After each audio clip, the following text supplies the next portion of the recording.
Hello everyone, welcome back to my YouTube channel, and in this video we are going to see buffer capacity. Let's read the first statement. It is important to realize that buffer solution cannot keep the pH constant if the amount of acid and base is added into it. देखो, buffer solution के अंदर को बोलते हैं excess amount of, अगर हम किसी चीज़ के अंदर एसिड डालते हैं, फॉर एग्जांपल हमने लास्ट वीडियो के अंदर देखा था कि हमने इसके अंदर OH जो है वो बेस डाला और यहाँ H जो है वो एसिड के तौर पर डाला, तो हम जितना कम डालेंगे, जितना हम नॉर्मल डालेंगे, उतना ही हमारे पास काम करेगा. The quantity of substance acid और base that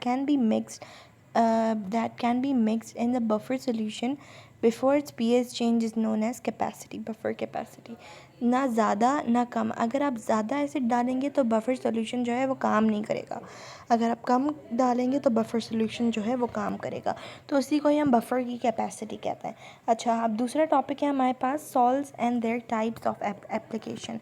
substance salts is substance that is produced by the reaction of acid and base.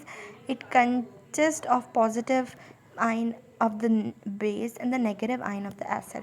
देखें, सॉल्ट जो है वो बेस और एसिड के रिएक्शन से बनता है और इस रिएक्शन को हम न्यूट्रलाइजेशन कहते हैं. अगर आप देखें यहाँ पे हमने HCl लिया है और NaOH लिया है, तो HCl जो है वो हमारे पास NO के पास चला गया, मतलब पॉजिटिव नेगेटिव के पास गया, और Cl जो है वो पॉजिटिव के पास चला गया. तो H हमारे पास वाटर बना और HCl बना, तो हमारे पास एक न्यूट्रलाइजेशन रिएक्शन आया जिसके अंदर हमारे पास जो है नेगेटिव आयन जो है वो एसिड का है, मतलब हमारा Cl जो है वो एसिड है और Na जो है वो हमारे पास बेस है. ठीक है, तो हमारे पास सॉल्ट्स जो होते हैं वो 3 टाइप्स के होते हैं, न्यूट्रल, एसिडिक और बेसिक. जब भी हमारे पास एसिड जो है वो स्ट्रॉन्ग हो गया और बेस जो है वो स्ट्रॉन्ग हो गया,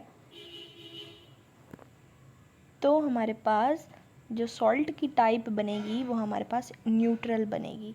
ठीक है, जैसे हमारे पास यहाँ पे एक रिएक्शन दिया हुआ है, तो you can have an idea. दूसरा, हमारे पास सॉल्ट एसिड जो है वो हमारे पास स्ट्रॉन्ग हो और बेस जो है वो हमारे पास वीक हो, मतलब एसिड स्ट्रॉन्ग हो और बेस जो है वो हमारे पास वीक हो, तो एसिडिक बनेगा. वीक अगर हमारे पास एसिड हो और स्ट्रॉन्ग हमारे पास बेस हो तो हमारे पास बेसिक बनेगा सॉल्ट. ठीक है, और वीक जो है वो न्यूट्रल बनेगा, मतलब स्ट्रॉन्ग भी न्यूट्रल सॉल्ट बनेगा, वीक जो है वो न्यूट्रल बनेगा. तो यहाँ पे आप एग्जांपल्स देख लें कि हमारे पास CH3 और COOH है, तो हमारे पास, हमें पता है कि हमारे पास न्यूट्रल है. यहाँ पे देख सकते हैं आप, ये बेसिक बन रहा है. ठीक है, I hope this is clear, and in the next video we will see further about salts and all. ठीक है.